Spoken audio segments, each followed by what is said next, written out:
Hi class, this video will show you the demo to you the sample solutions for task 2. So task 2 will do some simple exercise on how to validate, how to check the password, whether the password exists or not.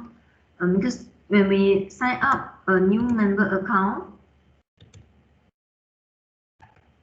we will enter the name, email, password, and also repeat the password. Normally, we should only allow the user to sign up a new account successfully if the both password and repeat password are same.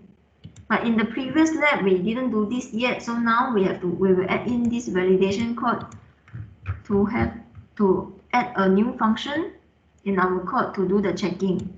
So this is the part that we have added to validate the password and repeat password. So this is a new function. We call it check password, and we will pass in two variables, password 1 and password 2. So this is a very simple function. So we use the if else statement. If password 1 equals to password 2, return true, else return false. So this function will be called later and used in our code. So now if we scroll down, I've defined a new variable called send password to store the result, to store the return value from the check password. We pass in the password and repeat password. So these two variables already been defined to store the password that we have passed from the signup.php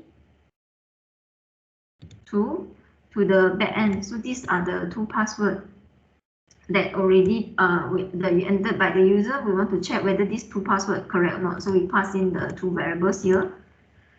So the values that we have used here, we can use it later to check. If it is not the same password, then we will prompt out to the user, password did not match, and we will not proceed to the registration. If I show you the demo. Now, if let's say I create a new account, enter two different passwords, Ali1234 and Ali123. When I click sign up, the code will help to detect that the password did not match and prompt this to the user, and we have to go to the sign up page to do a sign up again. So this is a simple validation. So we can also add some validation codes. This one actually you have seen in the previous lab exercise when I show the sample solutions. You may also notice that I utilize the isSet and empty. So isSet is to help us to check whether the variable exists or not. Values, the empty functions will help us to check whether the user have entered an empty values or not. Because of course in the sign up, when we do the validation, we can have validation at client side. At the client side in HTML form, we have indicate the required to show that this is a required compulsory for the user to input. In HTML5, if they didn't enter any required field, actually at the client side, we already have some validations. That let's say now if I click here, since I have indicated this as a required field, so this is a client-side validation. But in our code at the server side, we can still add in the isSet and also empty functions to ensure that just in case if any users have done something at their browser to bypass the HTML5 validation, at least we still have some code here in our process sign up in the server side. We still have the code to check, to do the checking, to check whether the variable exists or not, and to check whether the user have entered the empty value or not. So this is something to at least the second protection. In case anything happen at the client side validation, the user managed to bypass it, at least we still have the server side validation to inform the user. So we for each of the empty one, we will prompt the user.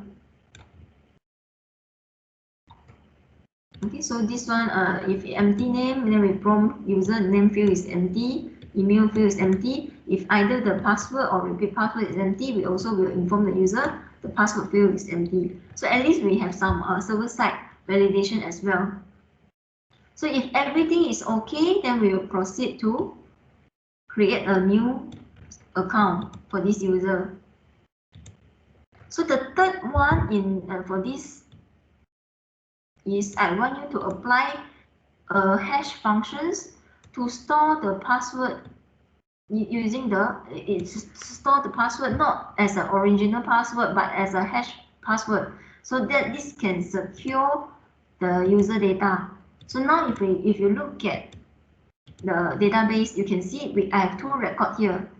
For this first record, you can see that the password that I have entered, I have registered actually is chum123, but you cannot see the original password. We have hashed the password.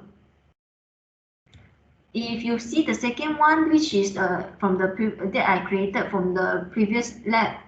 In the previous lab, we haven't utilized the hash password function, so you can see that when we store the information in the original, in the database, we will still show the original password, but this is insecure. So sometimes, just in case if your database has been hacked and people have retrieved your information, right, some significant information like password or sometimes maybe the bank details, we should hash this information so that even anyone hack the system, download the file, they cannot simply they will not directly knows what are the informations.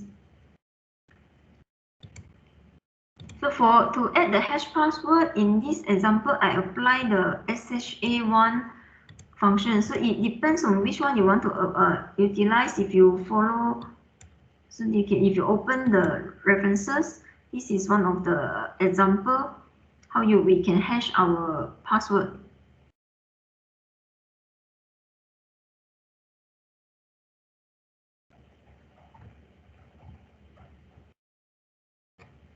There are also some I have given you some a few different informations related to this. So this one we use a simple one. We apply the PHP hash function SHA1 to hash our function. So this one will help us to calculate the SHA1 hash of the string, and we will convert the password entered by the user into the hash format.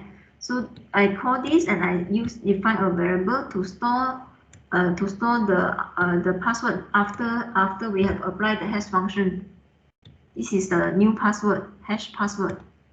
And after you have applied the PHP hash function, right, since we want to store the hash password in our database, so we have to modify you have to modify the original code to change it. Initially we are passing password in our statement, but now you have to change it to hash password.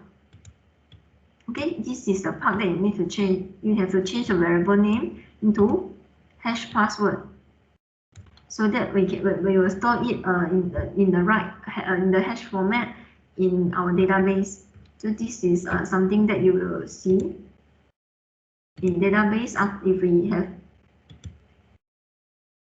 apply the hash function. So you can see this one just now when I do the first demo, we store the original one because we haven't applied the hash function. So now I do a demo to create a new account.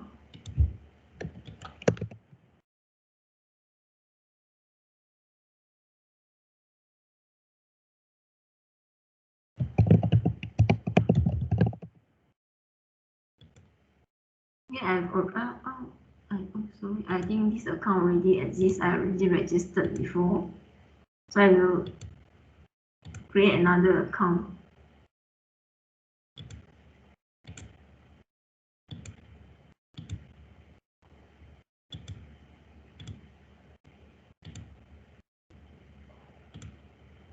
Just now I already created this account before, so I will create a new account.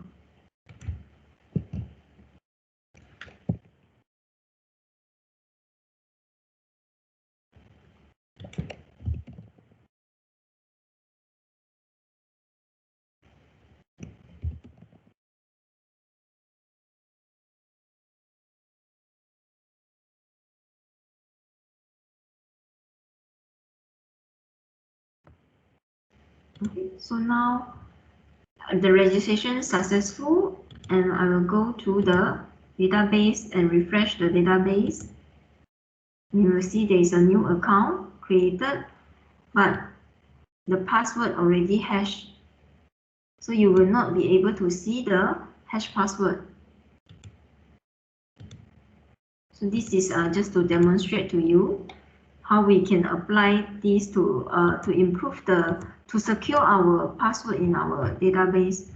So another thing that I also want, since we have we have applied the PHP hash function to store hash function, so you can see the values already different in the database. It is a hash values, not the original password. So we also need to update the process login.php file to apply the PHP functions, so that we the function the original code that we are using can still use it to process our login. So we need to modify our code.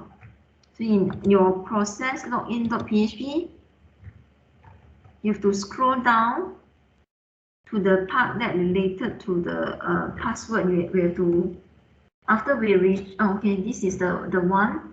So initially we are not we will receive, because from after when the user log in, right, we will receive the original password entered by the user.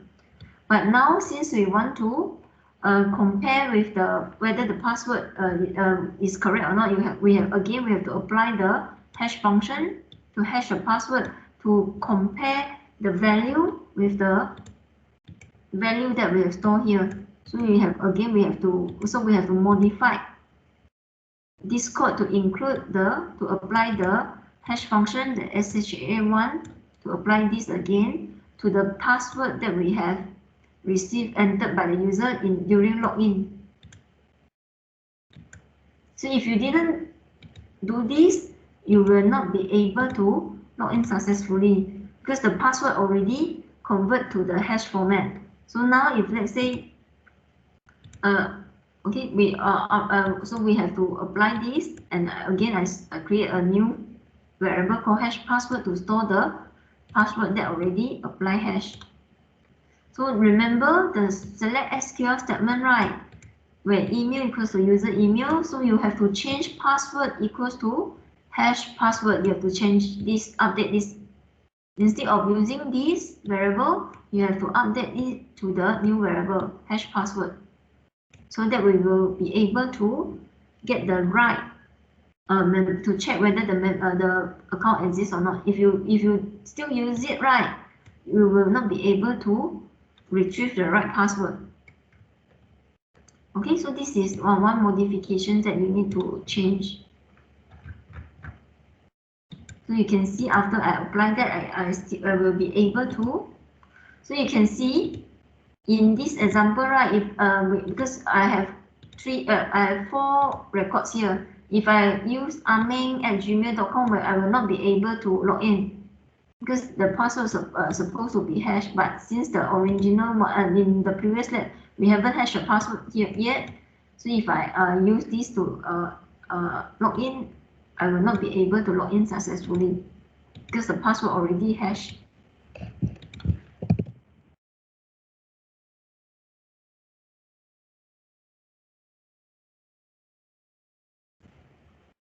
Okay, it will shows me as an incorrect password, although I have entered the right password. So we shows you to log in using another user account, which already used the hash password.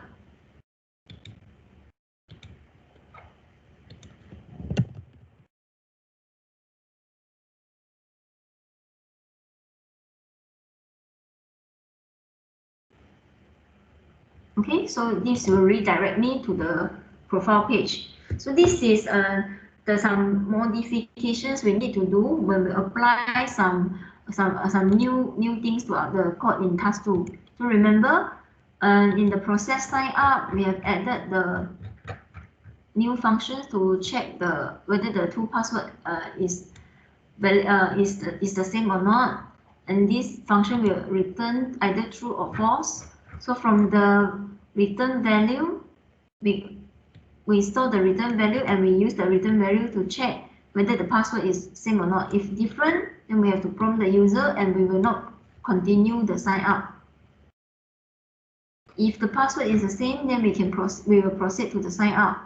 And another modification that we have done is we have hashed the password using the SHA-1 function to hash the password.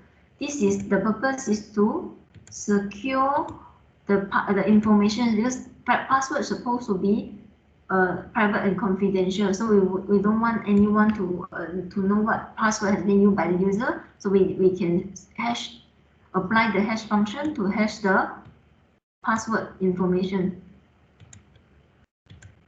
So since we have made changes, we have hashed the password, so you also need to update this using the new variable in your prepared statement. You have to change this. Another part that you have to change is in the login process login.php, we have to apply the hash function again so that we convert the original password into a hash password. In your SQL statement, you have to update password equals to hash password. So this will, after you've done this modification, your code will be working again. Okay, so these are just some simple solutions to show you how we can apply some error handling and validation to the code.